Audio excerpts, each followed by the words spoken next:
Not gonna lie, this may take a little longer than 3 minutes, but this is the last Monday Night Raw before the jump to Netflix in about 3 minutes or less. Let's go. Jey Uso was supposed to open Monday Night Raw, but the New Day came out to thousands of boos, and Kofi Kingston and Xavier Woods couldn't even get a word in before Jey Uso eventually came out through the crowd.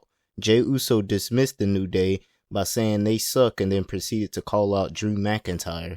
Afterwards, Solo Sikoa then interrupted on the big screen before Drew McIntyre jumped Jey Uso from behind. Chad Gable then had a match against Otis to close out their rivalry, and Chad Gable won the match by submission. R-Truth was attacked by Butch during his entrance. Dakota Kai took on Zoe Stark to advance in the women's tournament. This match was a decent one with good spots. Zoe took a nasty looking backbreaker and Zoe got a very close near fall spot in the end. This match was mainly designed to push the rivalry of PFC versus Damage Control, and Dakota Kai won.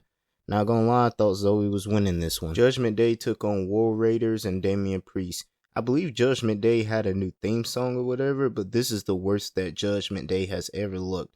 I mean, look at the facts. They don't have gold. They're always losing. When they did have gold, we forgot about it because they only defended it twice. And they are most likely going to split up with Finn Balor and Dominic Mysterio not getting along. But anyways, Damian Priest got the win with the spinning south of heaven and was attacked after. Not gonna lie, he gonna have to continue using that spinning south of heaven. Adam Pearce told Jey Uso that he faces Drew McIntyre next week. And Sheamus and Ludwig Kaiser had a brawl. And then while giving a motivational speech to Otis, Ray was confronted by Kofi Kingston and Xavier Woods.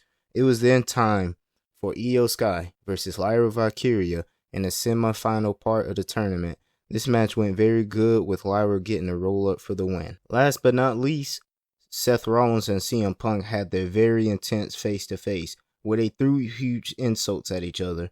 Seth Rollins said that Punk took his ball and left, to which Punk replied, "Didn't Becky Lynch do the same thing?" Seth told him that she's taking a break to raise kids, something that Punk does not know anything about. Also mentioning AEW, saying that Punk came back to join the competition. Punk also mentioned Vince McMahon, saying he loved his job, but hated the man in charge, but that man loved Seth Rollins. These two had a very great back and forth to close the show, and it made me more excited for their match next week on Netflix.